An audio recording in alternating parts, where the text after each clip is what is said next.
I'm always proud of this Edmond. These are the new generation broadcasters. They took over from where we left, and we are very proud of you. Edmond will read the citation and invite the guest speaker. Please put your hands together for Edmond Opilo.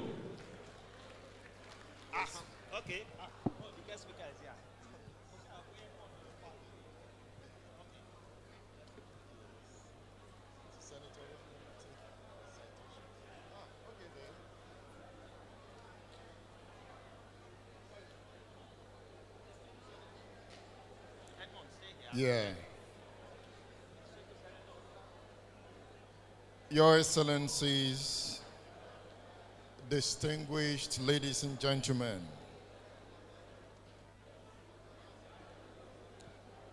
Michael Okpeyemi Bamidele, popularly known as MOB,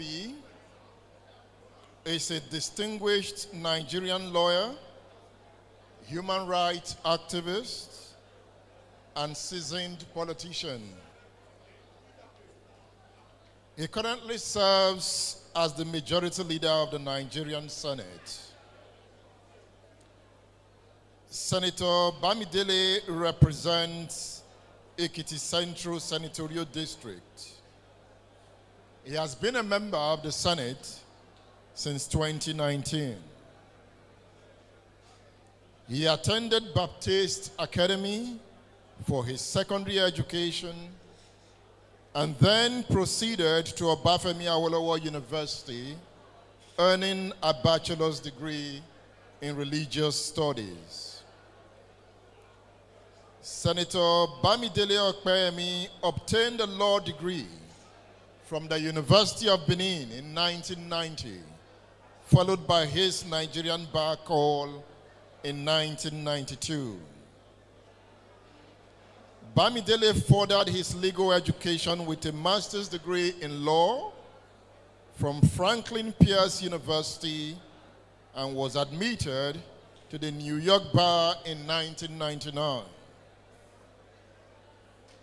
His political journey began in 1992 when he contested a House of Representatives seat for the Oshodi Isolo Federal Constituency under the Social Democratic Party. Although unsuccessful, Bamidele served as special assistant on legal matters to Senator Bola Tinubu until 1993, when the military dissolved Nigeria's democratic structures. In the year 2000, he was appointed Senior Special Assistant on Political and Intergovernmental Relations in Lagos State, later serving as Commissioner for Youth, Sports, and Social Development under Governor Bola Tinubu, now the President of Nigeria. Bamidele also held the position of Commissioner for Information and Strategy from 2007 to 2011. In 2011, he was elected to the House of Representatives, representing Ekiti Central Federal Constituency 1. Ladies and gentlemen, distinguished, Your Excellencies, let's welcome the guest lecturer, represented by the senator representing Ogun Central, Senator Shaib Afolabi Salisu. Senator, the ball is in your court. Thank you.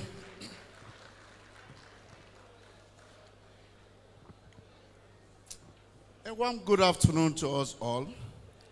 To avoid committing a cybercrime, just to emphasize that I'm representing the Senate leader, distinguished Senator Michael Okpeyemi Bamidele.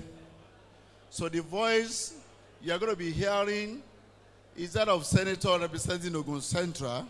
So I'm standing in for Senator Okpeyemi Bamidele, and I intend to do this in the next 20 to 25 minutes. But first, I need to establish some protocols, and I have a challenge here.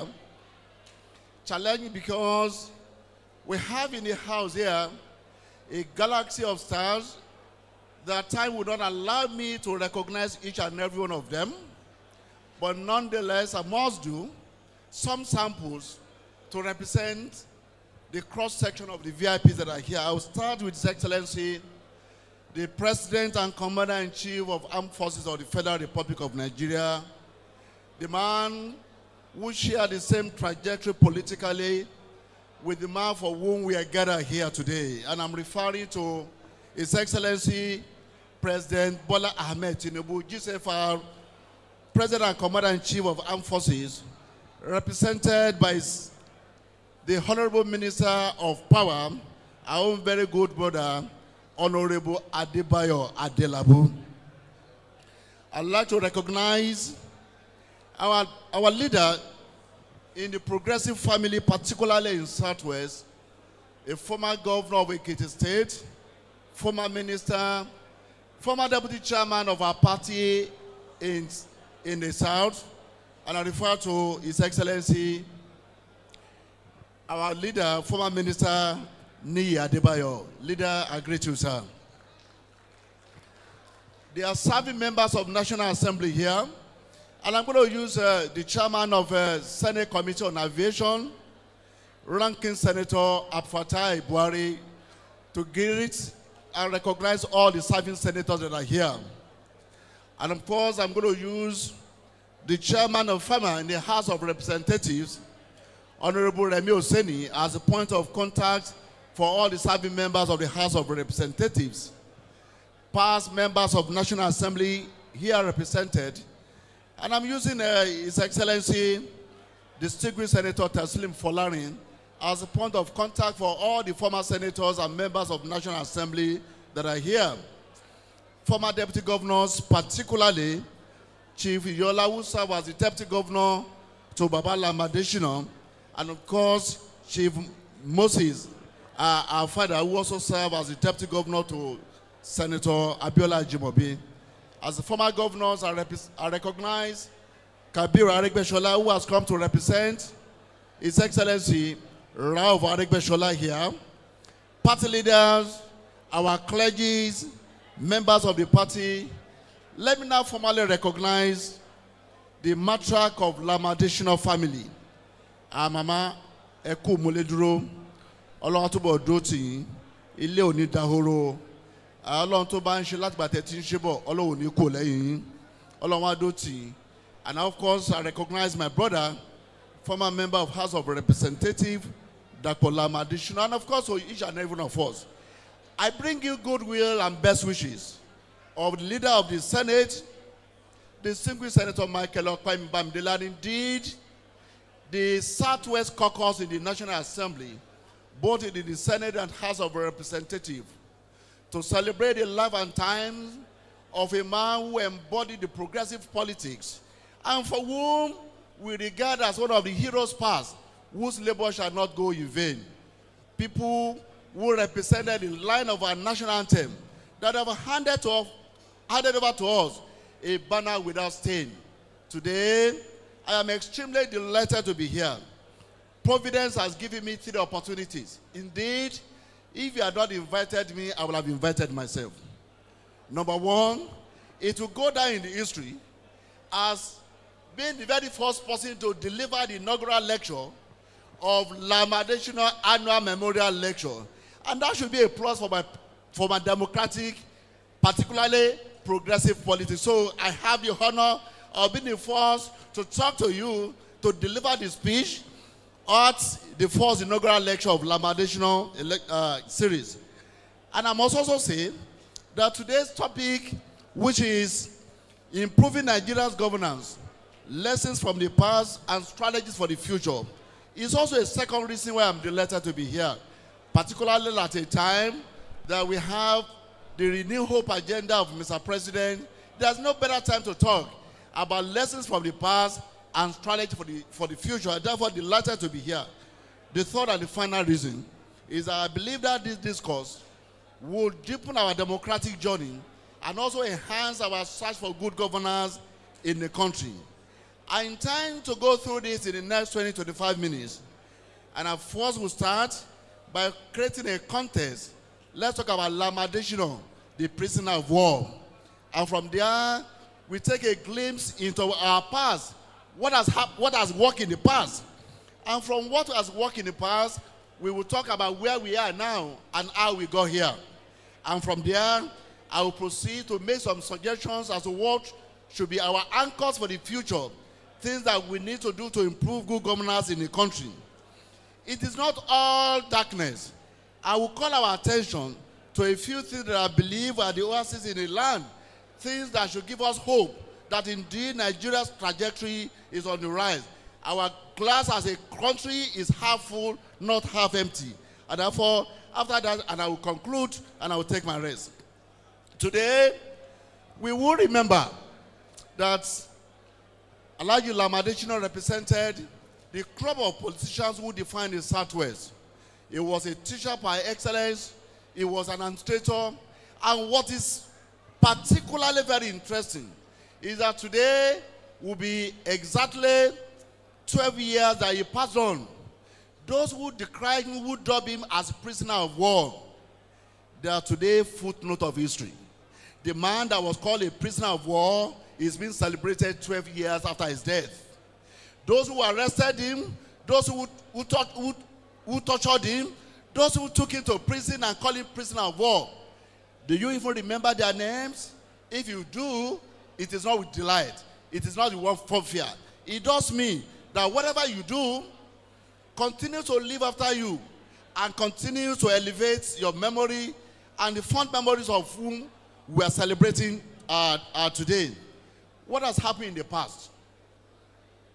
What are those things that have made good governance to be very positive in the past? There are about 5 issues, 5 factors that made good governance very, very good in the past. Number 1 is the quality of the participants in the political process.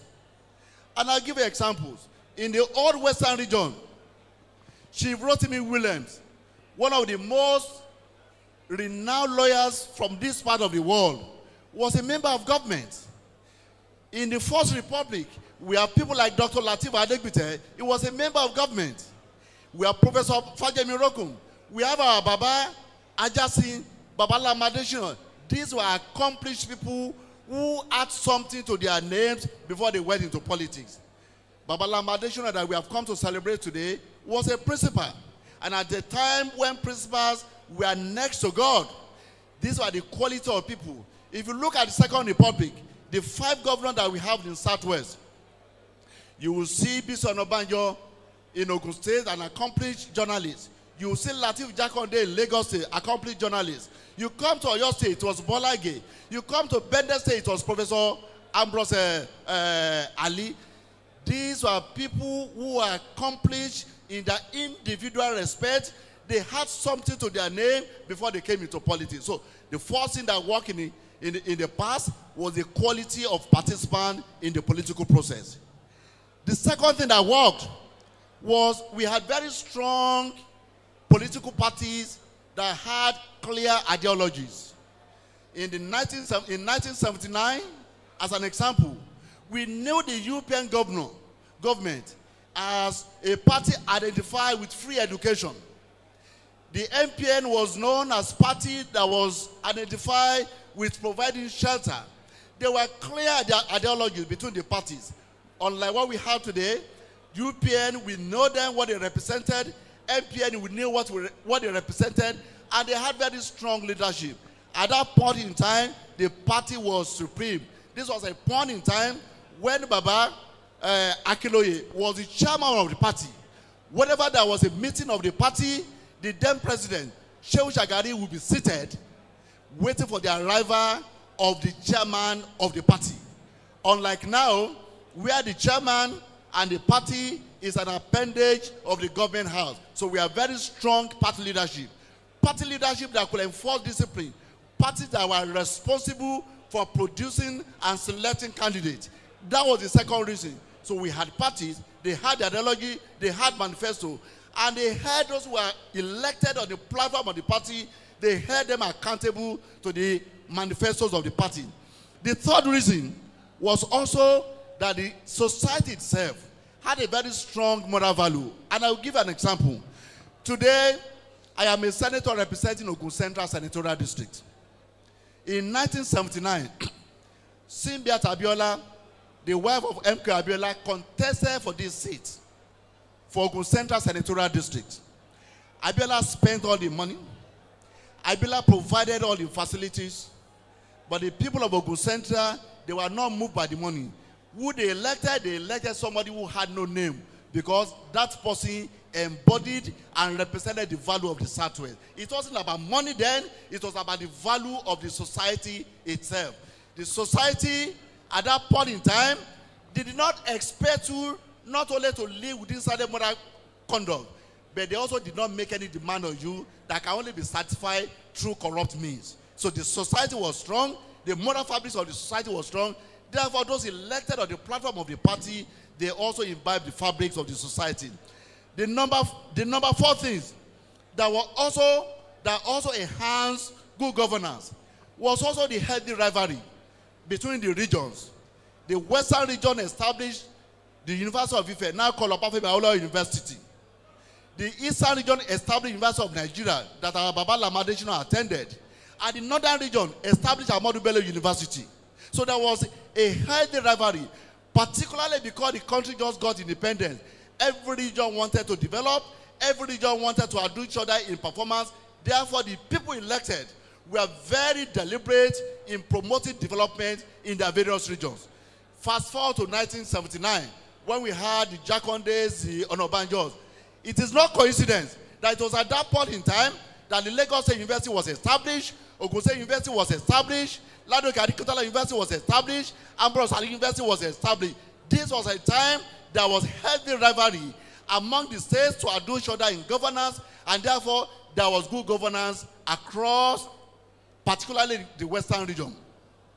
Lastly, at this point in time, what also enhanced good governance in the past was that we had, through civil society organizations and individuals who are determined to be the conscience of the society. Some of us will remember Dr. Olu Onagorua. We will remember Khalifa Emi. We will remember the younger Wole Soyinka. We will remember, if you double me, I will tackle you. This was at a time the civil society organizations, they were not just vehicles for making money. They were vehicles to serve as the conscience of the society. So we had all those 5 elements. Those 5 elements were in place to hold those who are in government accountable. Today, what have we witnessed? We have witnessed very general decline in the quality of participation in governance and the quality of governance that we have in the country. And I'll give you a few examples. When the military force struck in the First Republic, the civilian government that took over from them was weakened. When the military struck again in 1983, the civilian government that succeeded them became further weakened. When General Babangida took over, they also weakened the democratic structure further and further. So we began to see the decline in the party structure. We began to see decline in the governance structure. I remember from Ogun State, we had a military administrator that came to plunder our resources. And the then number 2 man, General Akomu, came to Abeokuta and he said it wasn't a case of misappropriation, it was a case of misapplication. At that point in time, the citizens got used to not asking questions of their leaders, particularly the military. So we had a general decline with every military incursion in politics. The successful military and civilian administration imbibe the culture and tradition of the military that may drive that transition, and gradually the quality of leadership, the quality of governance began to deteriorate. So what do we have? We have a situation where our value system became largely eroded. And I will give you 2 examples. All of us, as enlightened as we are now, if you are to enter a bus, put ourselves in a bus and we go to Lagos. If you get to a checkpoint and the police were demanding money and bribe from our driver, we are not likely to stand up and say, no, police, what you are doing is wrong. We are likely to tell the police, please settle them and let us go. So we have also begun to elevate vices, and we have begun to denigrate virtues. So one of the reasons why the quality of governance is also very low is also because we ourselves as a people, our value system has been degraded. You will go to a church, you go to a mosque, and the clergy will man the pulpit, and they will look at you as a politician in the audience, and they will say, you politicians, please, you need to serve our people. You have been elected to serve the people. Remember your primary duty to serve the people. But before you leave, they'll ask you to make a donation that they know is more than your 4 years of legitimate earning. So even our clergy, our traditional system have also been so corrupted that we cannot have anything but lower quality of governance, because the people who have elected, they are mirroring, they are using the society as a whole as a barometer for their performance in office. The third thing that I also believe is also a challenge to good governance is monetization of the political process. As we speak now, we are in 2024. If by 2025, 2026, somebody comes from the United States of America, we have no idea what he was doing there, we have no idea how he got his money, and he came and he went around all the local governments in Oyo State. If he gives them just 10 million naira or 5 million naira, we begin to say, this is our new governor. Because the process has been so monetized. What we cared so much about now is how big your pocket is, not how big your idea is. If Baba Lamadeshino, if he were to come alive again, if he were to contest for the House of Representatives, he will not get the ticket of the party. If Lamadeshino were to come today and say, I am Lamadeshino, former member of House of Representatives, I was a progressive, I was a governor from 1970, they will tell Baba Kilobade. So we have monetized the system so much that we do not even care about the character, about the competence, about the pedigree of the people we give political office to. We give political office to the highest bidder. Little wonder then, when they get to the office, what they do not have, they cannot give.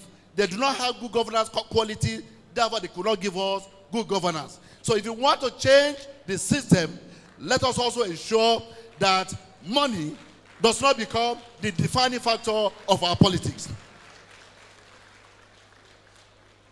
Again, we have also seen the wrong metrics of measuring performance of people in political office. I am a senator. I represent the good people of Ogun Central Senatorial District. I chair the Senate Committee on ICT and Cyber Security. Senator Buhari is here, Chairman Senate Committee on Aviation. Honorable Remi Oseni is here, Chairman House Committee on FEMA, and many other senators. No matter the quality of debate, no matter the number of motions and bills that you move in the National Assembly, if you fail to distribute Okada, Keke Marua, stomach infrastructure, even the party member will not give a return ticket. So we have adopted metrics of performance that are in total dissonance with good governance. A senator's responsibility, a member of National Assembly responsibility is to make laws, is to do budget, is to perform oversight functions. But pray, somebody can be in the National Assembly for 4 years. He may not even stand up for once to say, my name is so-so-so and so I represent so-so constituency. It doesn't matter to the people. What matters to the people is that 6 months of the election, let him come back, let him line up Okada, let him line up Keke Marua, let him line up money. People will give him the ticket and he will go up to occupy that seat. So if you want good governance, our metrics of performance must also reflect what we expect. It is what you inspect that you will get. It is what you reinforce that happens. Therefore, if you want our political office holders to give us good governance, then the metrics of measuring performance must also reflect good governance. The fifth item for me is our elite. And I said this with profound respect to our elite. I am one of them. Our elite are the most opportunistic. Our elite, for want of a better word, are irresponsible. And I will explain. I am a product of a local government primary school. I I am also a product of a community grammar school. My university is University of Lagos, all public school. As at the time I was growing up in Abeokuta, there were only 3 nursery schools, and Abeokuta is one of the most civilized town in Nigeria. If you agree, you can raise up your hand. If you don't, it doesn't matter. I am saying so, and I have the power of the microphone. However, the public primary school was far, far better. I have read the biography of the man for whom we are gathered. All of the schools he attended were public schools. All the schools he attended were public schools. Now, our elite, when our primary education began to dwindle, rather than the elite of our society coming forward to say, we need to arrest the drift in our primary education, what did they do? They began to establish private nursery school for their children. When the decline got to the secondary school, they went and started establishing private secondary school for their children. No more lower college. The lower college of the old. The government college Ibadan of the old. Ibadan Grammar School of the old.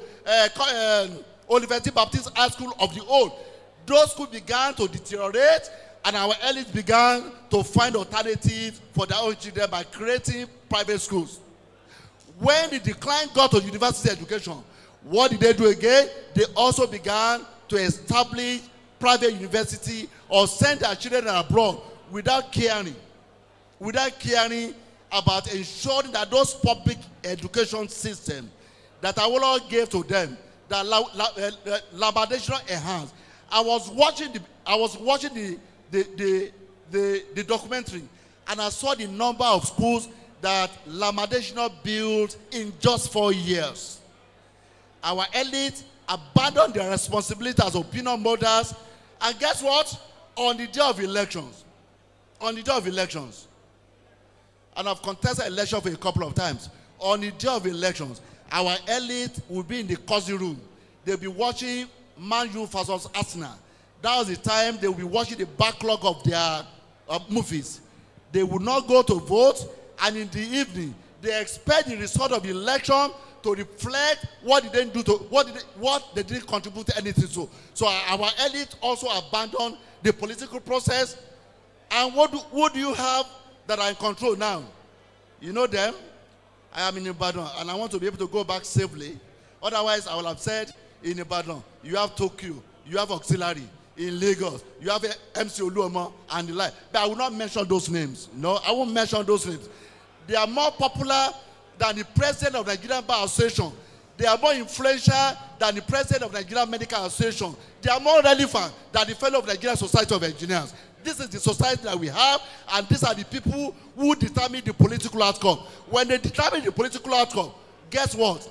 Who will care about the rest of you? That the only time you talk and participate in the political process is on Arise television. So therefore, our elite abdicating the political space has also been part of the problem that reduce the quality of governance and the dividend democratic rule that we should be enjoying in the country.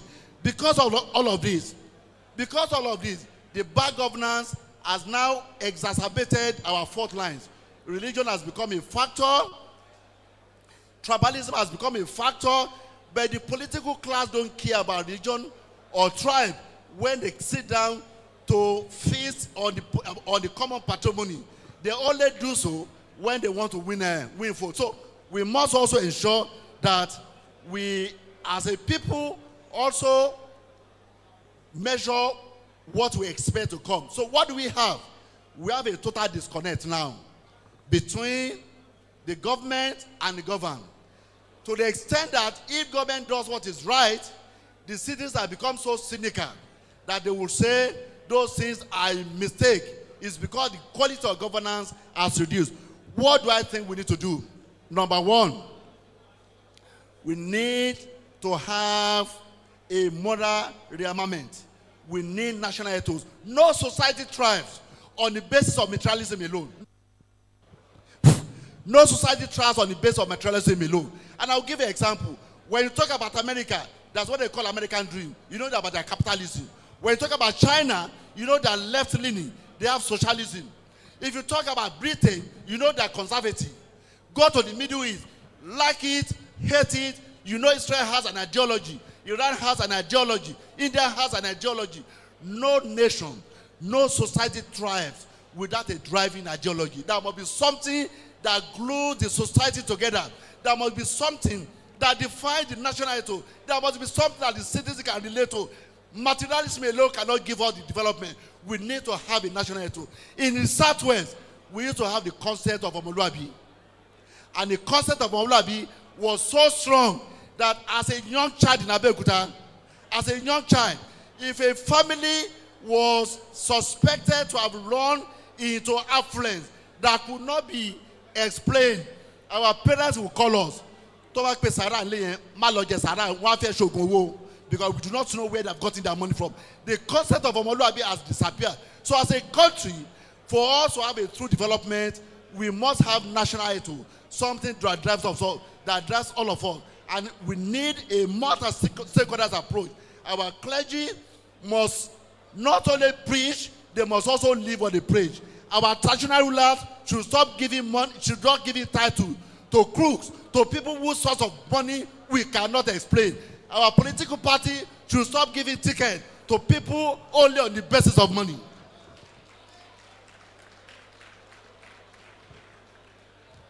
The second thing I believe we need to do, we need to align the performance metrics with what we expect. A member of a legislature, these are your roles. We measure you on the basis of those roles. When last did you hear that a senator in America distributed Okada? When last did you hear that a member of parliament in UK distributed solar lights? Those are not the jobs of a legislator. But my fellow legislator, please do so if you want to return. I'm doing so in my state. But I'm saying that's not our job.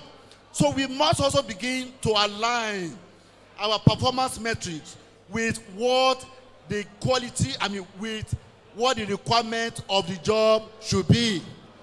Number 3, more powers should be devolved to the subnationals. And we have seen a traction in that regard, and we must thank President Bola Tinubu. A few things are happening that if you look at them individually, they may look insignificant. But when you put them together, Bola Tinubu may be on the way to do political reform in a very subtle manner. 2 examples I will give you. The local government autonomy. Everybody thinks local government autonomy. As we speak now, all the states in the country are struggling to conduct local government elections. The one for Ogun State is next week. So we're also conducting the local government election. This is happening in a very subtle manner. Number 2, every region now has a development commission. And in a very swift manner, the president has created a ministry of regional development. I ask you, look closely. This thing, and thirdly, a tax reform bill is coming to National Assembly. All of these are subtle things that the president is doing to devolve more powers to subnational.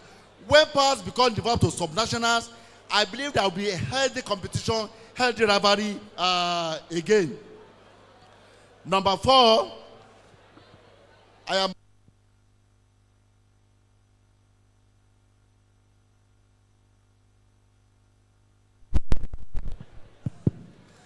You know, I thought they have hacked my microphone. If you hack my microphone, I will charge you for cybercrime. That's the committee I supervise. And I'm talking about technology. Some of you will remember, 5 years ago, 6 years ago, if you needed to obtain visa of UK or US, you go to Watercarity Street in Lagos. You could stay there from 12 midnight till morning when they will call you. But today, that process has been digitized. As I speak here, somebody is booking my return flight to Abuja for me. I don't have to go to the airport. I don't have to pay it out. The next thing we must insist is government must digitize its operations and its activities. Without digitization, you are going to give the civil servant the leeway to determine whether to attend to you or not to you. Why you can book your hotel, whether in New York, you can go to Umrah and book your hotel from here. Why do I need to go to Abuja to access government services? Why must I come to government house in Ibadan here to be able to obtain government services from Ogbomoso. So technology must also be deployed. With technology, we're going to minimize the discretion available to civil servants. It will minimize the cost of governance, and it will also reduce corruption. Lastly, as a suggestion, whenever you listen to Nigerians talk about Nigeria, the only thing they don't talk about is what is my own role in bringing about the new Nigeria I'm talking about. It is always very easy to use the word day. Day, àwọn olóríwa. Day, our government. Day, our National Assembly. And meanwhile, the man is the chairman of CDA. He cannot even account for the money that they contributed for the development of his area. The man is the chairman of resident association. He cannot account for the money that the resident contributed to fix the potholes in the estate. The greatest factor for this country to change is the me factor. If each and every one of us also begins to represent the idea we would like to see, if our market women in Bodija, in Agodi, if they also begin to represent the transparency, the integrity in the process that they are looking for in their leaders, little by little. After all, there was a time in the western region that you will be traveling, and from Odeda local government, the local government that borders you, that borders Omiadio, on that stretch of the road, as a young person, you will see fruit, you will see food items by the roadside. When we are coming from Abeokuta, you will stop, you will see the money that they will have put there to indicate the cost. You take your own and you put money down there. This is not about government, it's about value. Where are those values? Has it gone? So for us to go back, every one of us here must be a Lamadishino. You cannot come to celebrate Lamadishino and begin to behave like those who call Lamadishino prisoner of war.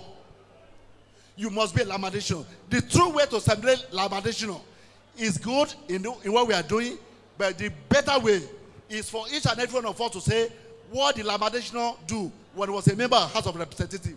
What did he do when he was principal of the school? What did he do as governor of the state? That is the main factor that we all need to go about with. We cannot continue to point accusing fingers at others. We cannot be using the word day when we are saying we fail to do what is needful. I will conclude this way by calling your attention to say it's not all gloom. Nigeria is on the rise. And this is not just an optimism because the president is there. Oh, of course, because the president is there, a tested leader, a proven administrator, somebody who identified nurtures talent, someone who is committed to Nigeria. He has been in trenches, now he's in a villa, he's able to combine the experience together. It's not just about that. Of course, that's part of it. But I also tell you two other things. Number one, when you look closely, this country produced a Dora Akonyele. The law of NAFDAC was not changed for Dora. Dora brought herself into the job. And today, if I ask you to mention 3 names of the DGs of NAFDAC, you easily recollect Dora. You will scratch your head to remember 2 other ones. So Dora was from this country. It's at a point when she came, it gave us a hope that all is not lost in this country. Number 2, there's an Oloide, the JAMB registrar. Again, when people talk about it is the system, human beings build the system, not the other way around. Oloide is a professor of Arabic. He is the 5th registrar of JAMB. There have been 4 registrars of JAMB before him. 2 of them were professors of psychometrics, of testing. What JAMB was set up to do. They didn't deliver the JAMB that we wanted. It took a professor of Arabic, somebody who was not familiar with tests and psychometrics, to come and turn around JAMB. Therefore, for as long as there's an Oloide here, for as long as there's a Dora Akonyele, we cannot give up on this country. Those oases of excellence convince me that the country's glass is half full, not half empty. I enjoin you to look at this country. with the view of an horticulturalist. An horticulturalist will get to a garden. He will see the lush green. He will see the centipede. He will see the millipede. He will see everything working in order. And he will say, oh, what an amazing garden. The same garden, a sanitary inspector will get there. Rather than to see the lush green, rather than to see the ecosystem, he will see the centipede and say, oh, this is a source of germ. This is a source of death. The same garden, different perspective. Let's look at our country with the view of an horticulturalist and not that of a sanitary inspector. I would like to conclude this way. That we may be going through a lot of challenges now.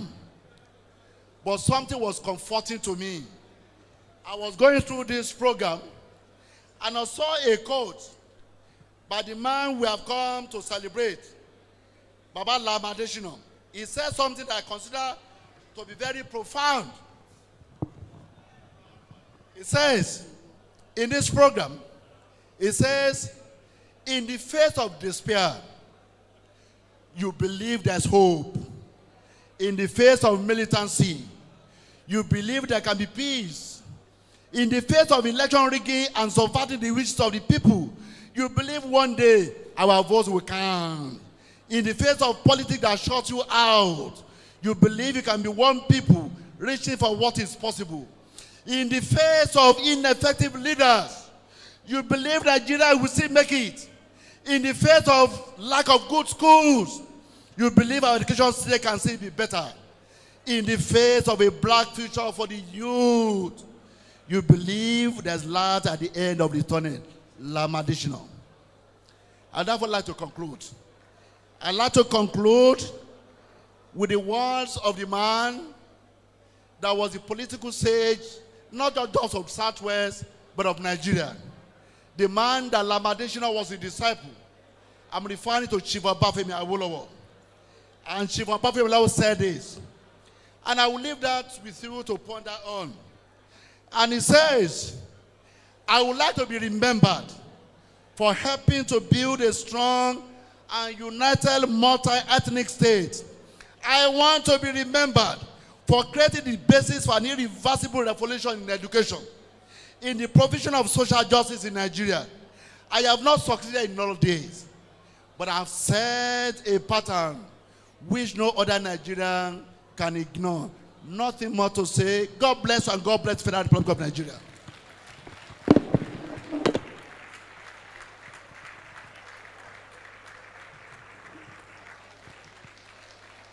I think we can be more generous for this fantastic lecturer. Guest lecturer, Distinguished Senator of the Federal Republic, Shuaib Afolabi Salisu, representing Ogun Central, Chairman, Senate Committee on ICT and Cybersecurity. He has delivered the message of our guest speaker, Senator Michael Okoyemi Bamidele, Senate Leader of the Federal Republic of Nigeria. Another round of applause for him. Thank you, sir.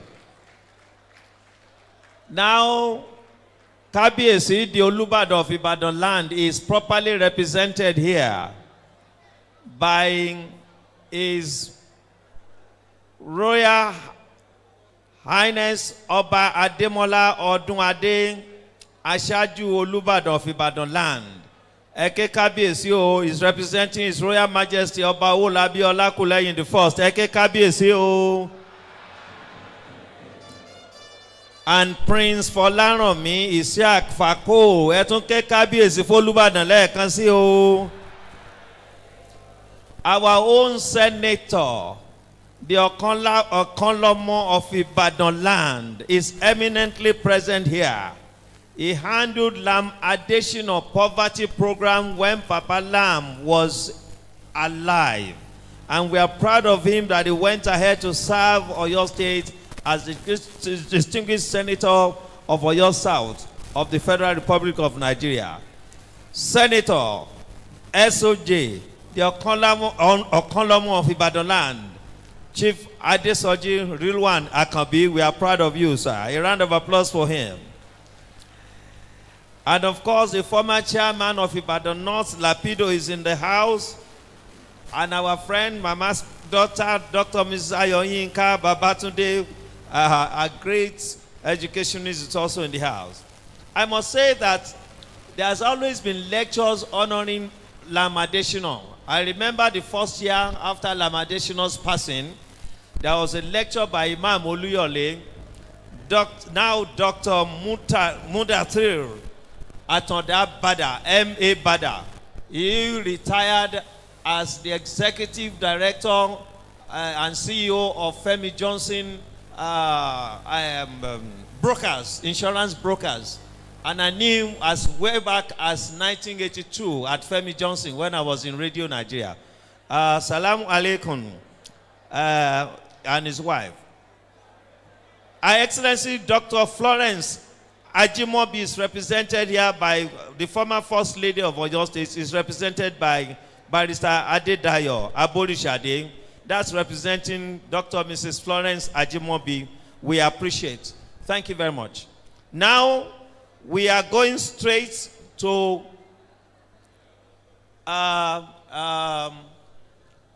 good messages. But we must recognize some Mogajis here quickly. I will be fast with him. Mogaji Alababolani is here. Mogaji Abbas Oloko, my employer, former employer here. Mogaji Abiodun Gbolagade here. Honorable Mojid Olaya Olive, former secretary, is here. Prince Badelano, Omo Babawa, and Honorable Said Akiadefi Jabi, two-time rep, is also in the house. We welcome all of you. Edmond Obilo, please come and invite the people for goodwill messages. Please put your hands together again for the radio man, Edmond Obilo, once again.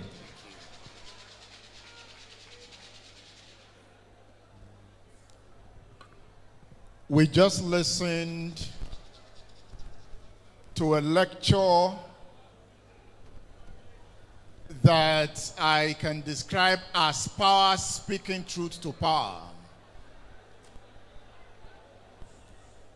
Senator, that was a vibrant lecture. You hit the nail on the head, and there are lessons to take away from your lecture. And I'm also so confessed that you ended on a positive note. There is a great future for Nigeria. And we have the capacity to build a country for the common good. And that is why we are here. We are here to celebrate a man who contributed in no small measure to good governance. Lamadeshino lived a life defined by unyielding dedication to justice, truth, and the betterment of society. He was a teacher, a historian, he was a philosopher. Lamadeshino's journey was one of steadfast commitment to principles, inspiring countless others to fight for the common good. As a journalist, he was the first politician to inspire me. And from the first day I met him, I have become a friend of the family. I don't forget some of the stories he told me to define my journalism career. Ladies and gentlemen, I know some of us have a lot to say about the former governor of Oyo State. Let me call on the chairman of APC Oyo State, Alhaji Laide Abbas, to give his goodwill message. Mr. Chairman, Chairman, All Progressives Congress, Oyo State, Alhaji Laide Abbas, come give your goodwill message about the philosopher we are talking about. Lamadeshino was a philosopher king. Lamadeshino was inspiring. His memory lives on. Thank you, sir.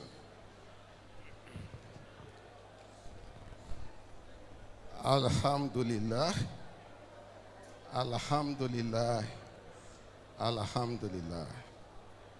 I'm saying this on all our behalf, that God has given us the grace to see the celebration of a great man like this. We thank God for all of us.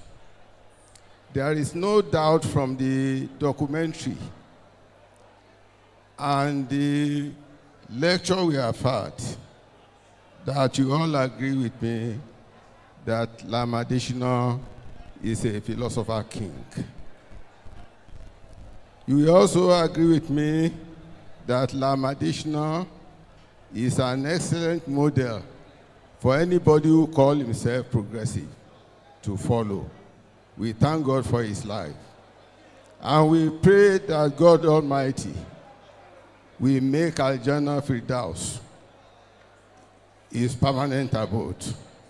I thank all of you for coming down to witness this occasion. Thank you very much.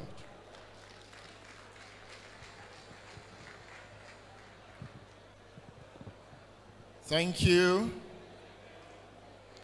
He was brief and straight to the point. Ladies and gentlemen, let me call a former Senate leader, three-time senator, the immediate past gubernatorial candidate of the All Progressive Congress in Oyo State. Ladies and gentlemen, join me to welcome Senator Teslim Folarin to give his goodwill message.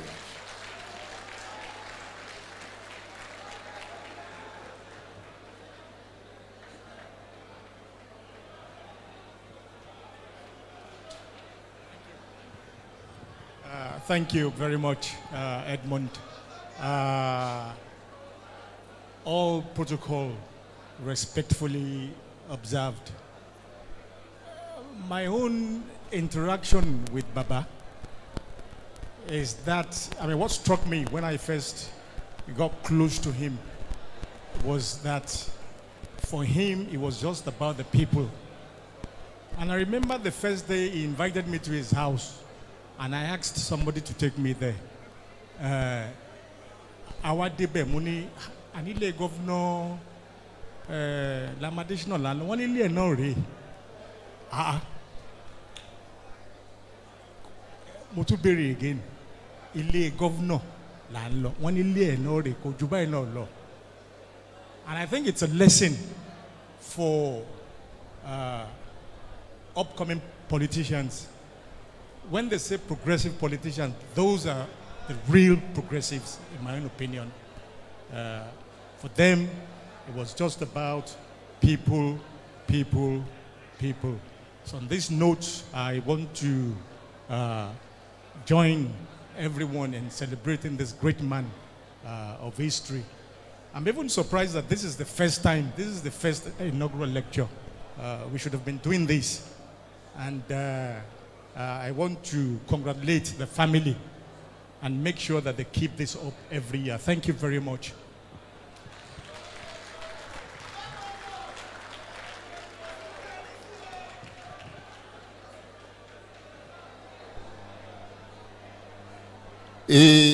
Senator Folarin has added a caveat. Real progressives.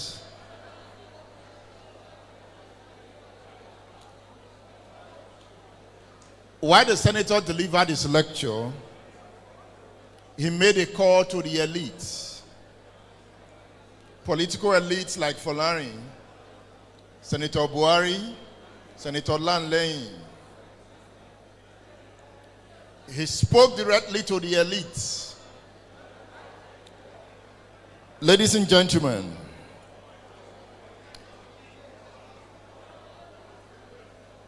let me call on a former deputy governor for your state. He will be speaking for a former governor of Osun State, Rauf Aregbesola. So Rauf, Aregbesola has a message that will be delivered by former Deputy Governor of your state, Engineer Rauf Olaniyan. Engineer Olaniyan, I saw him sitting, okay. Okay, he's coming. As he comes,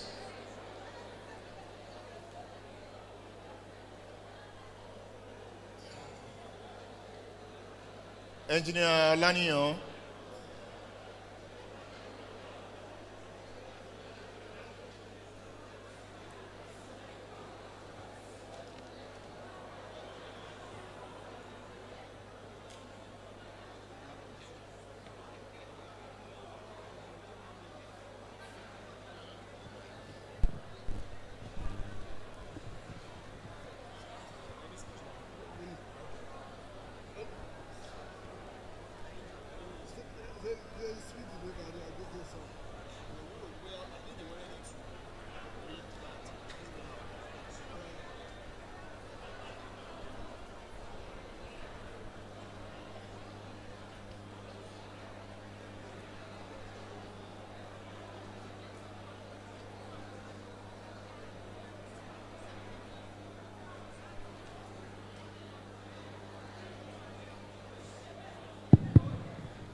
Good afternoon.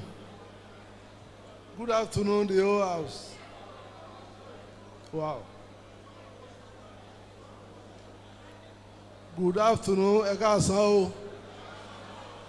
Ẹ káàsán o.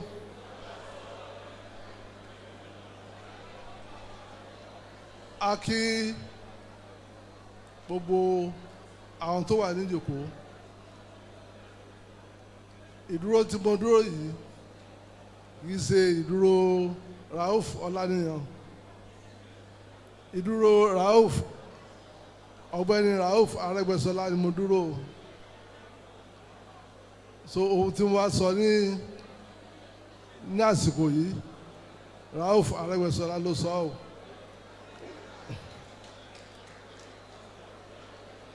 Wọ́n ní ká kí gbogbo ilé pátápátá.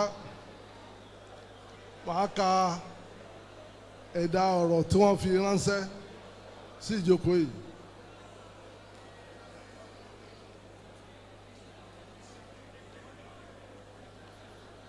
This is the remark of Ọ̀gbẹ́ni Rauf Arẹ́gbẹ́ṣọlá at the maiden edition of LAALS annual lecture series holding here at Jogon Center today, Monday, 11th November 2024.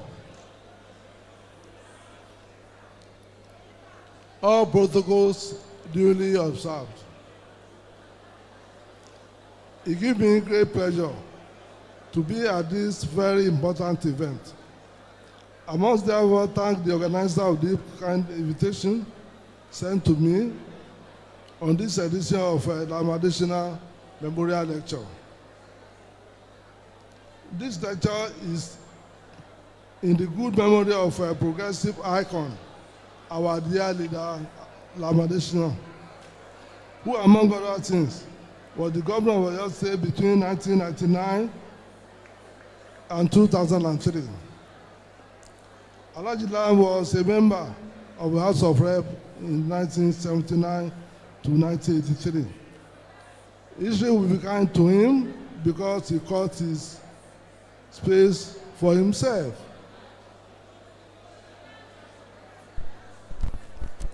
In the progressive circle. He was a disciple of Obafemi Awolowo and Chief Bola Ige. He had a good understanding of the political power and how to use it.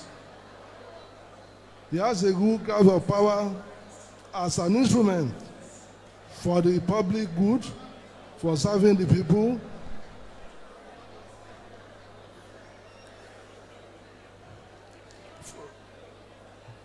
We saw in him how the leadership positions should be used to benefit the populace. with his mentors, Chief Bolaige, Chief Awolowo, they saw power as an instrument to alleviate the condition of the people.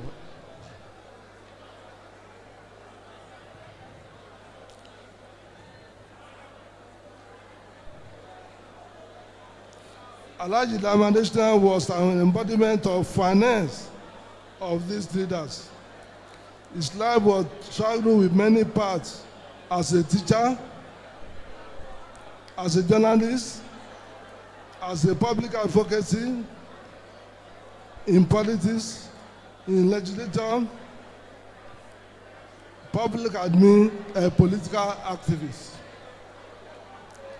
In the early days of military administration, when autocracy was the order of the day, he was a thorn in the flesh of the military. He contributed immensely to the platform of NADECO. He was one of the Yoruba leaders, including Chief Bolaige, arrested by Abacha, and he was put in illegal detention and duped as a prisoner of war by the then Oyo State military governor. There are many lessons we can learn from the life of this man. The first is that he was a contented person.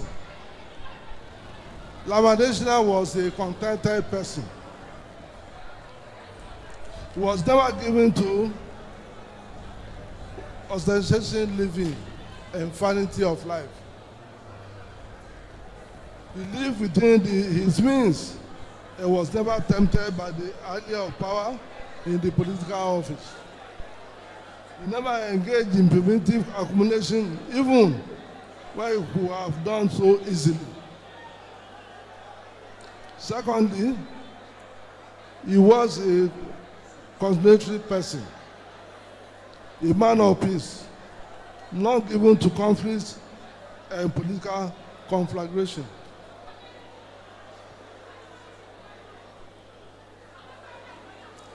He was also a man of principle.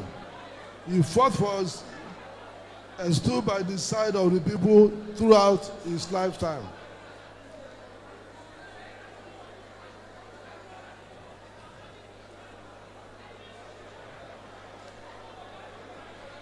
That Adesina was being honored today is a big event for the progressives. The memory, his memory will be kept alive forever and forever in the progressive family.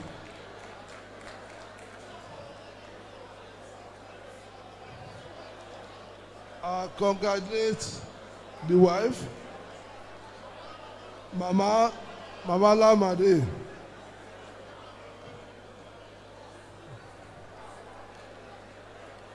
Including all those involved in this program. Once again, I thank you for inviting me to this program. I thank you all for your kind attention. Èyí ni ọ̀rọ̀ tí ọ̀gbẹ́ni Rauf Arẹ́gbẹ́ṣọlá tó fi ránṣẹ́ sí ìjókòó yìí.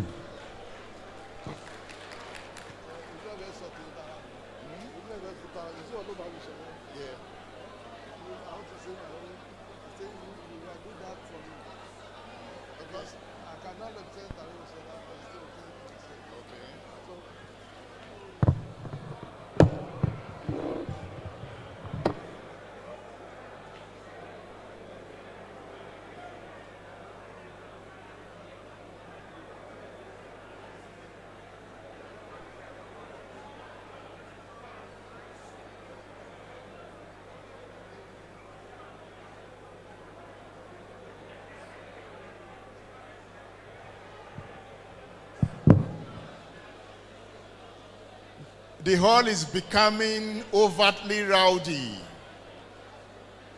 Can we check our voices, please? Ladies and gentlemen, we'll be rounding off anytime soon. The former Deputy Governor, Raouf Olaniyan, whispered something to me. He said what distinguished Lam Adesina was that he kept to any agreement he entered into with anybody, written or unwritten, and that speaks integrity. Let me call on a senator of the Federal Republic of Nigeria, also a 3-time senator. You know, there are times I wonder if Senator Buhari gets angry at all. He's always happy. Let's welcome Senator Fatai Buhari of Oyo State to give his goodwill message. Senator, please help us tell them to calm down a bit. What is going on in the hall? It's about food and drinks, and the voices are too loud. Senator, please speak with them.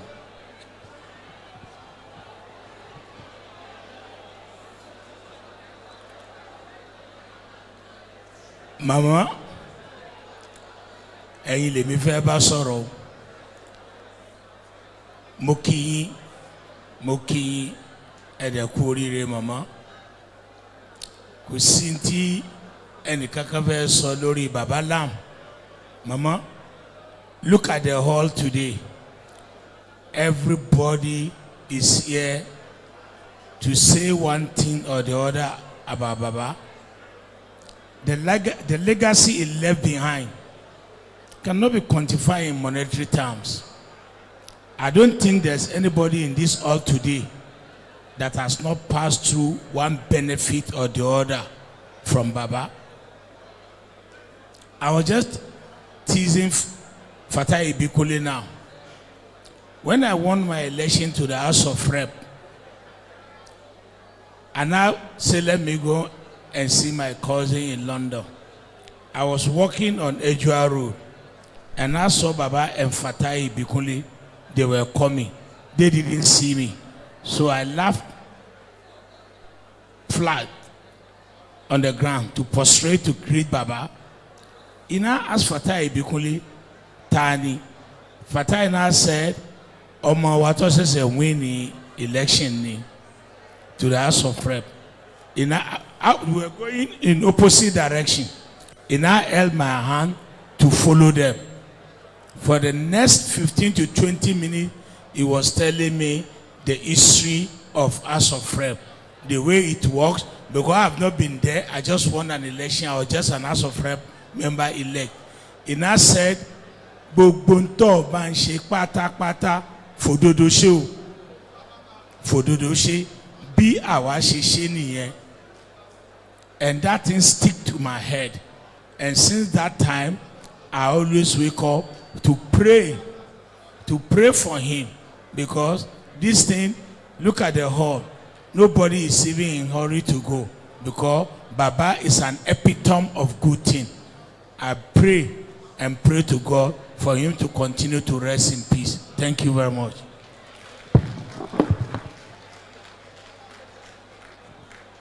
Thank you, Mr. Senator.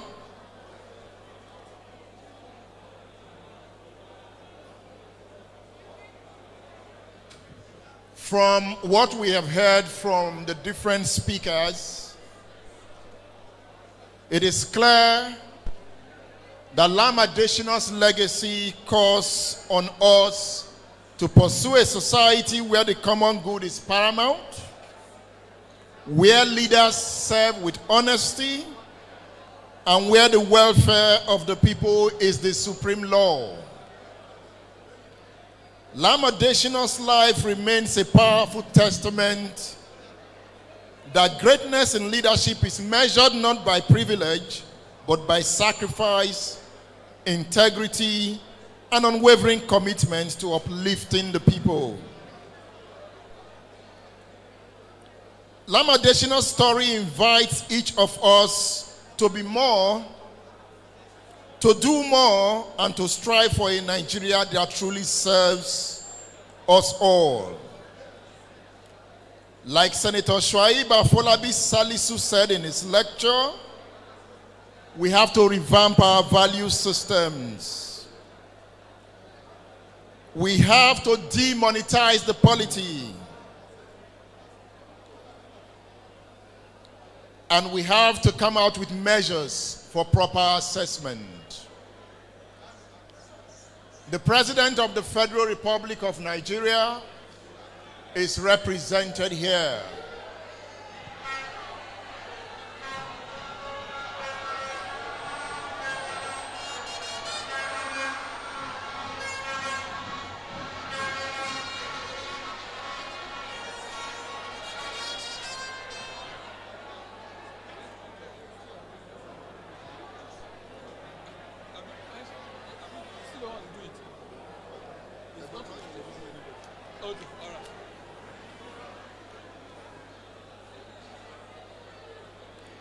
Yes, we are waiting for the representative of the president. He has a message from the president. I remember when Lama Adesina passed on the 11th of November 2012, the first thing that crossed my mind was his life and the principles he stood for. Senator Folari said he represented real progressives. Senator Shuaib Afolabi Salisu reminds us of the destruction of our public school system. Lama Adesina represented that leadership that valued education. I know he will be mourning to see what we have done with public education.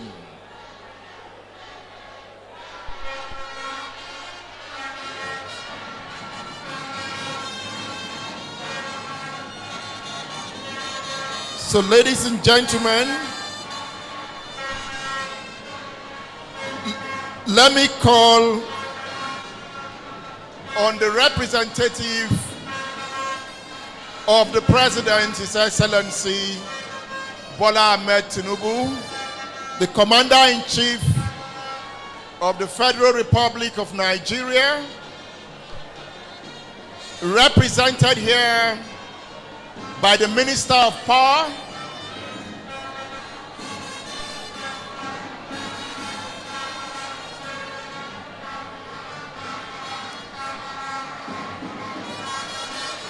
okay. Join me to welcome the President to the podium, represented by the Minister of Power, Chief Bayo Adelabu. He has a message for us from the President.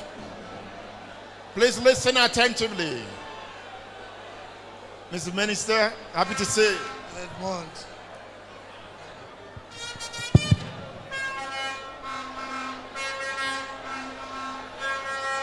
Hello, ẹ jọ̀ọ́ ẹ jẹ́ ká dákẹ́.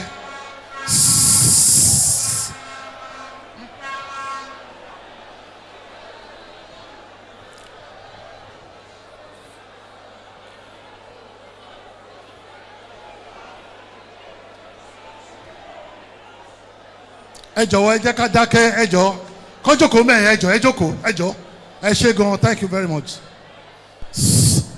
Àwọn tó dúró ń bí ẹ jẹ́ ká náà jókòó, ẹ jọ̀ọ́.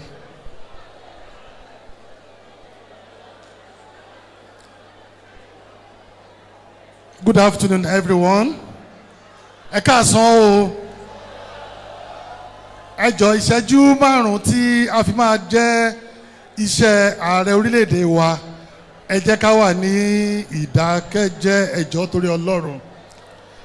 ó tẹ̀mí fún máa bẹ̀rẹ̀ ní orin kékeré kan. Ìbáṣepá ikú láyé o, àbábá Muhammad, àbábá Muhammada, ọ̀kẹ́ mẹ́fà lẹ́gbàjì, àwa ò bá wọn lá. Great Lamb, ẹ ṣé.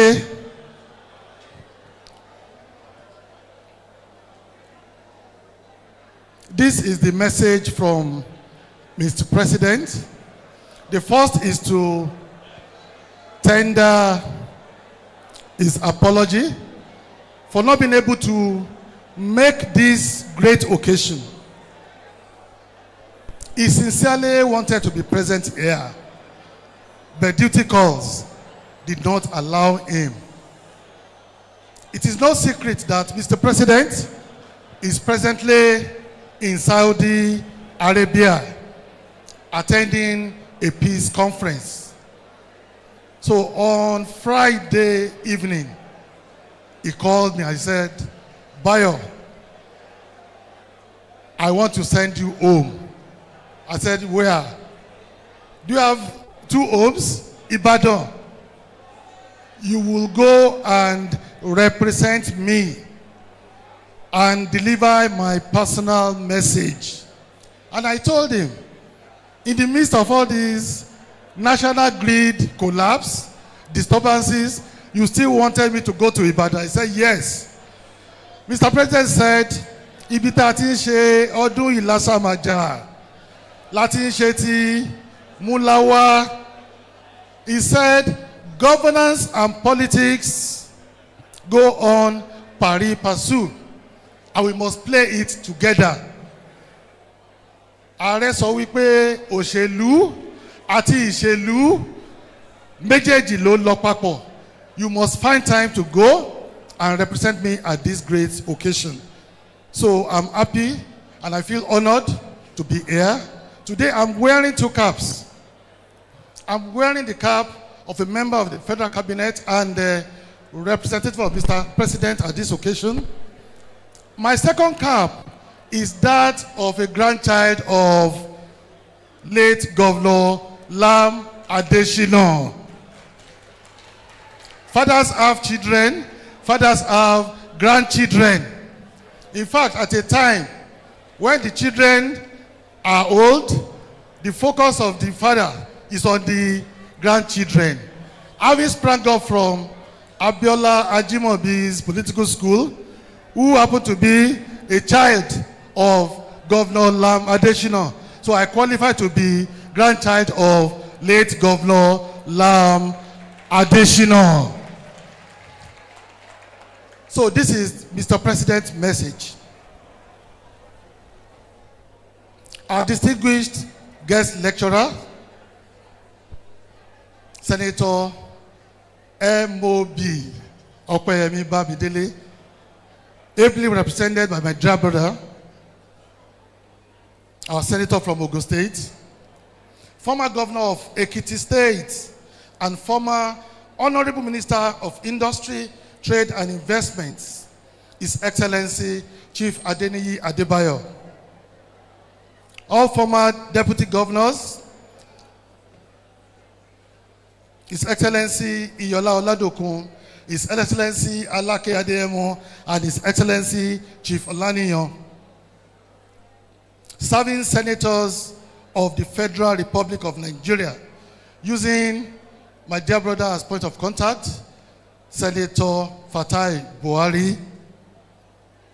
Serving members of the Federal House of Representatives,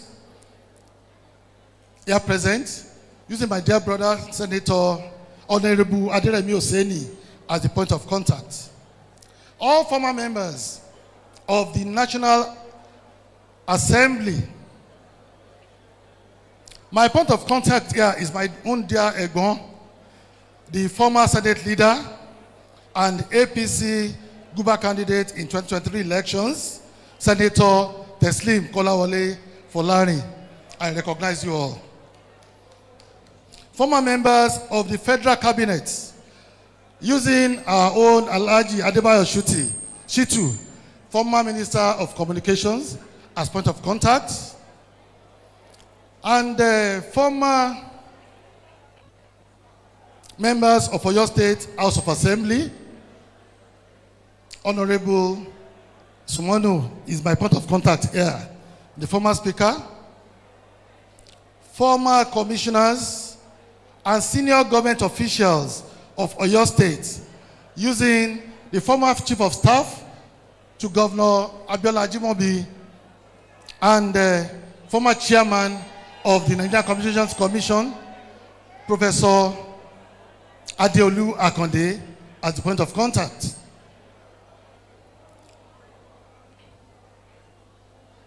The matriarch of Lam Adesina's family, our mama, Alhaja Mrs. Saratu Adesina, Eku Imule Lowo, Eku Idele, Adekworo Eyan.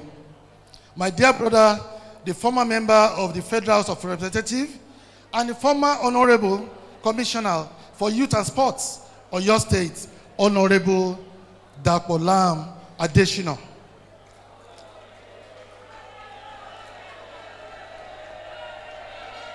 Thank you.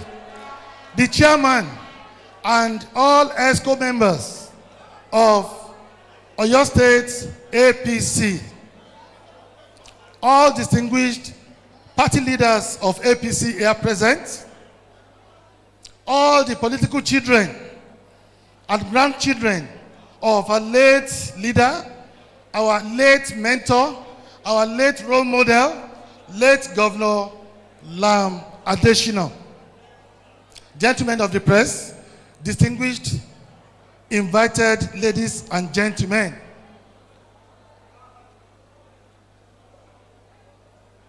this is the speech delivered by the President, Commander-in-Chief of the Armed Forces, His Excellency President Bola Ahmed Tinubu, at the maiden edition of the Lam Adesina Lecture Series held in Ibadan, Oyo State on Monday, in November 11th, 2024.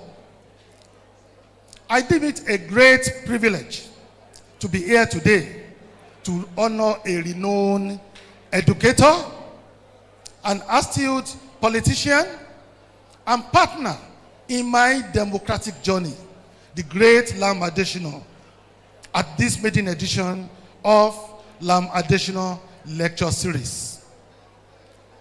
The theme for this maiden lecture, Improving Nigeria's Governance, Lessons from the Past, Strategies for the Future, is equally apt, considering the ideals that Lam Adesina stood for in his lifetime. And what are those ideals? In his lifetime, Lam Adesina was a champion of democracy. His entry into politics was marked by his election to the Federal House of Representatives for Ibadan South constituency in 1979 under the Unity Party of Nigeria, UPN.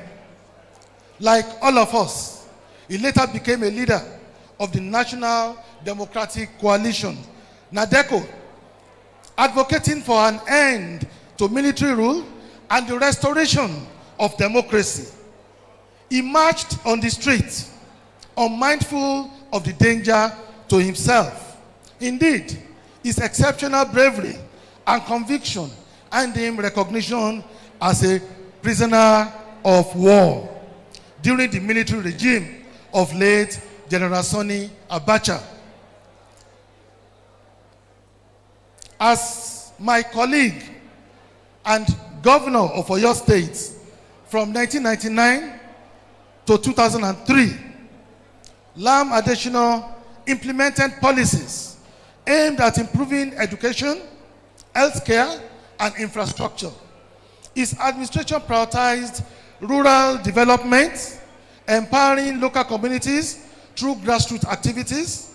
His commitment to transparency and accountability set him apart as a leader, earning him respect from the people. He was frugal to a fault. As members of the Progressive Governors Fold, at the advent of democracy in 1999, we had a very cordial relationship. I call him Great Lamb.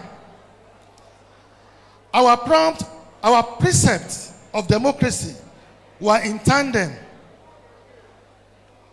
We shared the same views of progressive politics. He was not only a friend, he was a senior brother in my democratic odyssey. He was a reliable ally. He was a senior colleague. Lamb stood for high democratic ideals that underpin the democratic system of government. Ideals that are essential for ensuring that power is held by the people, either directly or through elected representatives. Ideals of effective participation in governance, with citizens making their views known on policy decisions. Consequently, in honor of his memory, the progressives in Oyo State must come together as one. I want to repeat this. To honor Lam Adesina's memory, the progressives in Oyo State must come together as one. Power is not served a la carte. You all must fight the fight, and you must win the battle. Come 2027, Oyo State must return home. It must return to the progressive fold.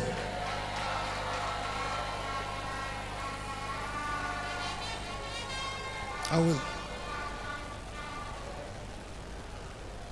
We remember Lam Adesina today because he left indelible marks in the sands of time. His integrity and selflessness inspired a generation of politicians and citizens. His unwavering stance against corruption and mismanagement paved the way for future leaders to follow. This is quite important. Senator Teslim Folari, in his short message, made reference to how he felt the first time he was shown the house of our late governor, Lam Adesina. His own was not that of materialism. It was not that of material and wealth acquisition. His life was to serve the people. His life was to change Oyo State. That is what Mr. President is talking about here. As a columnist, his writings under the Search Continues column in the Nigerian Tribune offered insightful critiques of successive military regimes, further solidifying his reputation as a champion of democracy. As he is being remembered by the family today, and friends today, and political associates through the institution of this lecture series, we continue to remember his contributions to the development of Oyo State. We also honor his unwavering dedication to Nigeria's progress. I wish Lam was alive to witness my being the president of the Federal Republic of Nigeria today. But that is how God wanted it. His legacy serves as a beacon, guiding future leaders toward the path of integrity, transparency, and accountability. As we reflect on his life and service, we are reminded that true leadership is not about personal gain, but about serving the greater good of the people. According to John Maxwell, a leader is one who knows the way, who goes the way and shows the way. In his lifetime, Lam Adesina knew the way. He went through the way and showed others the way. Didn't he? Lam showed us the way. And this is reflected in the caliber, the profile of people that are gathered in this hall today, 12 years after his death. How many of our leaders can actually boast of this kind of support from their people? That shows that Lam Adesina knew the way, he went through the way, and showed all of us the way, either directly or indirectly. Lam Adesina's life was a shining example of democracy, of integrity, and selfless service. His legacy continues to inspire Nigerians to strive for a better future, built on the principles of transparency, accountability, and good governance. As an educator, Lam Adesina left an indelible mark on the country's democracy and development. His life was a testament to his unwavering commitment to the principles of democracy, integrity, and public service. As I conclude these remarks about this great Nigerian and my partner in democratic ideals, I also urge support for the various reforms of my administration. It may seem tough now. I assure you, it offers a ray of hope for Nigeria's progress. Our reforms aim to strengthen the economy, improve the security of lives and property, and secure our borders and territorial integrity, and boost our infrastructure development. Supporting these reforms is crucial for Nigeria's growth and prosperity. Our reforms will also ensure that our citizens contribute to a brighter future for themselves and generations to come. At this point, I can say that as a member of the federal cabinet, and talking to you as my fathers and my mothers, my brothers and sisters, my friends, my colleagues, this is a family in Oyo State. Mr. President means well for this country and is doing everything possible to ensure that our lives change for the better. Infrastructures are turned around. There is security of lives and property. But there's always a temporary gain. There's temporary pain. There is no country in the world that went through reforms, that went through economic transformation, that did not endure this temporary pain. Talk about Singapore, talk about Malaysia, South Korea, China, and so on and so forth. They all passed through this temporary pain. So when they call Mr. President T-pain, they are right. It is not Tinubu's pain, it is temporary pain.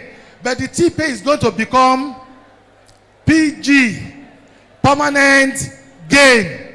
So from temporary pain to permanent gain.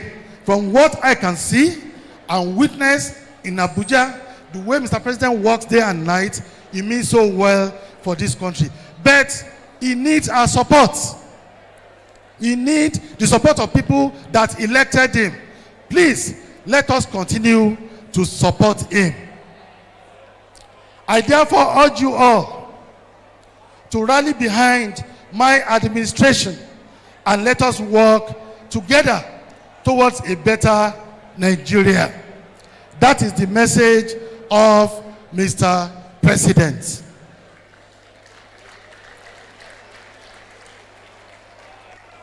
Now, I will take 2 minutes to pass across my own message for this occasion. Ejaka padà sílé. We are done with the message of Mr. President from Abuja. I mentioned the other time that I'm a grandchild of Great Lam ADESINA by association.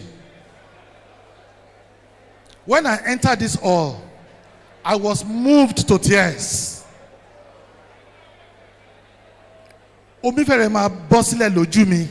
So, it is possible for us to gather like this under a single roof after all that we have passed through as a party.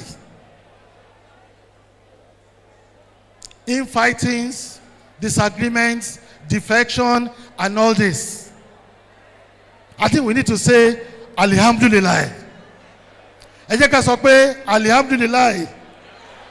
Alhamdulillah. Alhamdulillah Rabbil Alamin. So, inú mi dùn wípé gbogbo wa tún lè kójọ lénìí. Àwọn ojú tí mo rí yìí, in fact, ká dúpẹ́ lọ́wọ́ Ọlọ́run pé nǹkan ohun ọ̀tun ó ti bẹ̀rẹ̀ nínú ẹgbẹ́ wa APC. Ẹ ṣé. Ẹ má jẹ́ kí àǹfààní yìí kó fò wá ru. Let us leverage on the event of today for us to unite as a strong party. Wọ́n ní pé àrìpọ̀ méjò ló ń jọ méjò níyà. Tí ọ̀ká bá ń lọ níwájú, tí paramọ́lẹ̀ tẹ̀lé, tójòlá ń bọ̀ lẹ́yìn wọn, tí ṣèbè ń bọ̀, kò sẹ́ni tó lè wò wá lójú. I say it, no party can beat this gathering. The question is, why is this the first lecture 12 years after? Ẹ jọ̀ọ́, lecture yìí ò ní parọ́. This event must continue. It must continue. We must not stop it. It is better late than never. So, as a token contribution for continuation of this event, from my own personal purse, not from Mr. President, please, I'm going to give the committee 5 million naira for this event.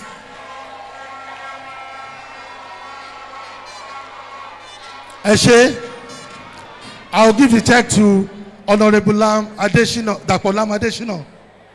Then, let's go back to our progressive ideals and let us listen to our leaders. Ọlọ́run ló fún wa ní Ọbáfẹ́mi Awólọ́wọ̀, bẹ́ẹ̀ ni àbí bẹ́ẹ̀ kọ́? Ọbáfẹ́mi Awólọ́wọ̀ ló fún wa ní Bọ́lá Ìgè, bẹ́ẹ̀ ni àbí bẹ́ẹ̀ kọ́? Aṣọ di gómìnà bá aṣọ di gómìnà. Bọ́lá Ìgè ló fún wa ní Lam ADESINA, bẹ́ẹ̀ ni àbí bẹ́ẹ̀ kọ́? Ó di gómìnà bí ó di gómìnà. Lam ADESINA fún wa ní Abíọ́lá Ajímọ́bí, ó di gómìnà bí ó di gómìnà. Ta ni Abíọ́lá Ajímọ́bí fún wa o? Thank you very much. See you.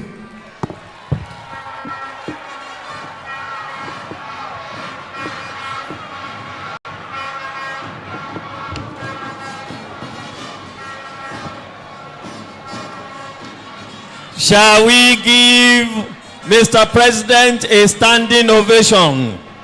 Standing ovation for Mr. President, represented by our own son, Adebayo Wahid Adelabu Kwenkelemes. Thank you very much. Thank you very much. Ẹ jẹ́ ká jókòó. All right. Ẹ jọ̀wọ́. Ntí mo fẹ́ ṣe ń sìn, ó wà very important. I'm going to do a rapid fire names of gbogbo àwọn tó wà ní page 52. Kí gbogbo wọn kàn dìde to take a bow. His Excellency Chief Ijiola Oladokun, Senator Femi Lanlẹ́yìn, Ọ̀túnba Moses Alake Adéyẹmọ, àwọn Central Coordinating Committee, Senator Monsurat Sumonu, Alhaji Fatai Ibikunle, Professor Siaka Kolawole, Honorable Dr. Lam ADESINA. Please stand up and take a bow. Ẹ kú iṣẹ́ o, stand up and take a bow fún iṣẹ́ ribiribi tẹ́ ṣe. Security Committee, Honorable Kehinde Subal, Chief Kele Boyani, Honorable Fatai Salam, Honorable Kola Algon, Remi Sadiq, Honorable Dauda Dabas, Alhaji Tajuddin Aziz Olorokun, Olorokun, Mr. Remi Olalekan, Security Committee, please stand up and take a bow. Wonderful job you have done. Ẹ fún wọn látẹ̀wọ́. Entertainment Welfare Committee, Chief Mufta Salawu, Honourable Lasun Adebumi, Honourable Hamzat Okushola, Alhaji Kehinde Balogun, Honourable Ramota Oke Makinde, Erelu Funke Olayanju, Sheikh Tajuddin Olujide, Mrs. Falade, Dr. Saka Adewumi, Mr. Tunde Afijio. That's Entertainment Welfare Committee. Please stand up, take a bow for wonderful job you do. You have done. Ẹ fún wọn ní àtẹ́wọ́. Media, Mr. Kehinde Olasebikan Kenny O, Wale Shadare, Mr. Wale Shadare, Mr. Yinka Agbola, Parrot Extra, Mr. Razak Olubodun, please stand up, take a bow for the wonderful job you have done. Protocol Committee, Chief Femi Abiola, Honourable Bosun Oladele, Honourable Kazim Adeshile Adedeji, Honourable Kunle Jenrade, Mr. Dele Akinleye, Honourable Said Alano, Mr. Ahmed Abodurin, Honourable Olu Abiola, Honourable Emmanuel Adelowo, Comrade Wole Abisoye, Engineer Ganiu Fawole, Barrister Fatah Akisomi, Mr. Wahid Ibadan North, Mr. Kunle Oduola, Mr. Maruf Lamonlo,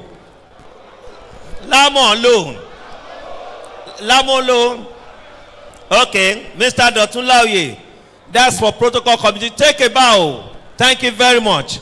Now, Akigbogbo àwọn 1999 set of councillors, Honourable Tajuddin Aziz Olorokun, Honourable Dabas àti Honourable Esho representing them, and of course Chairman, Caretaker Chairman under Governor Lamadeshina, Honourable Trimisiu Alarape, Honourable Musba Okpokuola and others. Lẹ́ẹ̀kan sí adúpẹ́ lọ́wọ́ Oli of Africa àti Alesh Iloye ẹ máa mọ̀ ṣe o. I call with respect for the vote of thanks on LAM's Deputy Governor, His Excellency Chief Iyola Oladokun. Vote of thanks, and then we rise.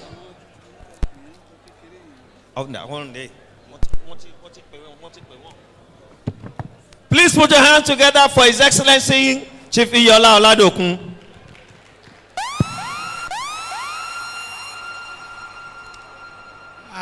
In carrying out this assignment, I would like to invite a distinguished former senator of the Federal Republic of Nigeria, Senator Oluwafemi Lanlẹ́yìn, to join me here. He is the co-chair of this outfit.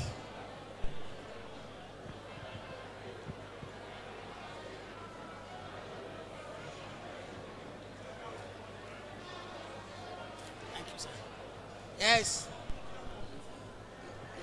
The President of the Federal Republic of Nigeria,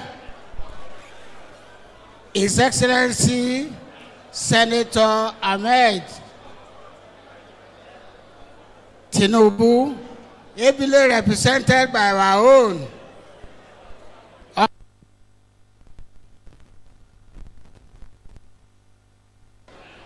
Honorable Minister of Power, Honorable Bayo Adelabu, thank you very much for coming.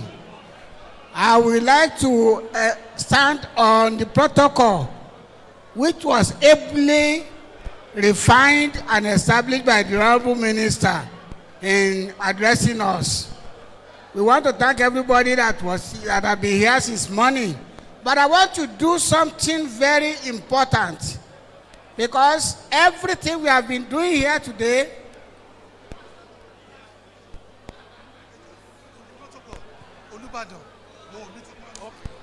okay. Thank you, Honorable Minister. I've just been corrected that in the order of protocol, we omitted a very critical stakeholder in the events of this or your state. We want to recognize the presence and the able representation of the Olubadan of Ibadan land. Thank you very much. Ẹ bá wa kí àwọn kábíyèsí, ẹ jẹ́ gbogbo wa ó ṣe kábíyèsí o. Adúpẹ́ ìlú ó máa tòrò. Yes, I want to do something. Everything that we have been doing here today that we have been talking about have been in respect of our father, and that is how it should be. But there is one important igi lẹ́yìn ọgbà, and that is our mama. I want us to do something special in recognition of our mama today. Ladies and gentlemen, in July this year, that is about 4 months ago, our mama turned 80. And in honoring her, I will want all of us that are below 80 to stand up and sing the happy birthday to her. All of us that are below, not yet 80, to stand up. No, ma, please sit down. Everybody here that is not yet 80 years, I always with respect, the representative of Olubadan of Ibadan land, and any other person that is above 80, please sit down. All of us, let's stand up and sing happy birthday to our mama. 3, 4. Happy birthday to you. Happy birthday to you. Happy birthday to you, mama.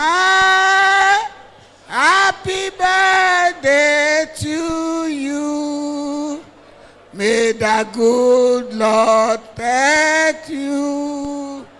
May the good Lord bless you. May the good Lord bless you always. Happy birthday to you. Ẹ pẹ́ fún wa mà, ẹ mú lérò pẹ́pẹ́pẹ́. A dúpẹ́ lọ́wọ́ Olúwa fún gbèsè ayé yín. Àlàáfíà tẹ́ wà, irú èèyàn tẹ́ jẹ́. Àádọ́ fi lè ronú àti gbèrú nǹkan báyìí kalẹ̀. Olúwa túbọ̀ bá bá lọ́rẹ̀ mi. Congratulations, ma. My next assignment is to thank the guest speaker for a well-researched lecture. We really appreciate you. Please give our profound appreciation to our senator. Today's lecture, you've given us a copy of it. You will see what we do with it by the grace of God in the future. The Honorable Minister, thank you very much for representing our president. I want to assure you, please, gentlemen, please, I want to assure you of 2 things. One, Mr. President, preach to us in Oyo State to be united. By the grace of God, that will happen. So that locusts will not invade us again. 2, if the jingle for this program is played to you, to your hearing, you will hear it there that we have proposed that this lecture will be annual by the grace of God. And you have cemented the foundation. By the grace of God, it will continue. I want to thank everybody, our fathers, our mothers, on behalf of the planning committee. We thank you very much for coming. God bless you.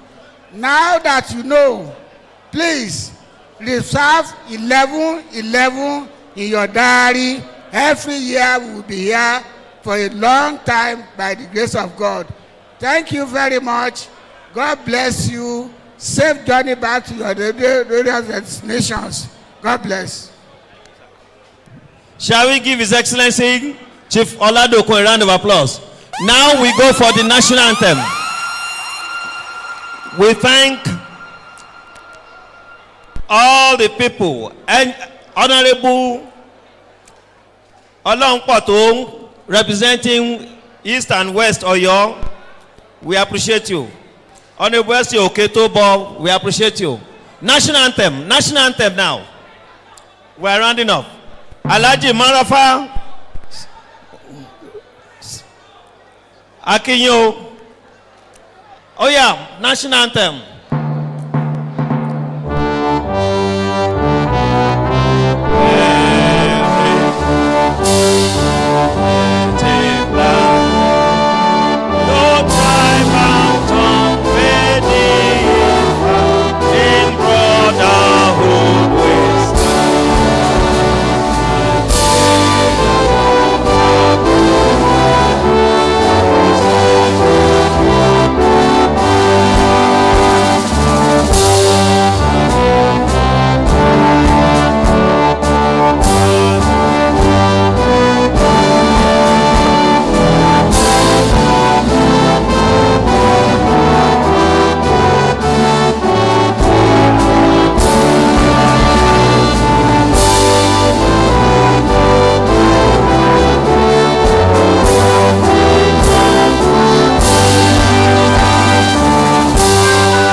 Chair to the Federal Republic of Nigeria. Hip, hip, hip. One hearty cheer to the great Lam Adesina, Mama Adesina, and the Adesina dynasty. Hip, hip, hip.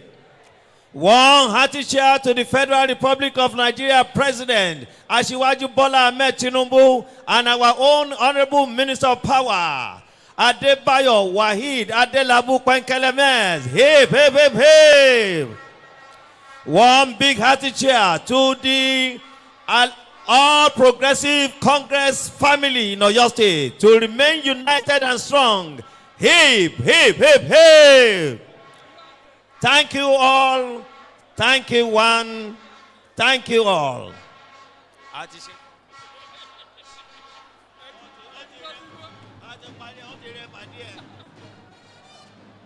Thank you, DJ. Thank you, Edmond Obilo. Thank you. We appreciate you. Thank you all. Cameraman, thank you.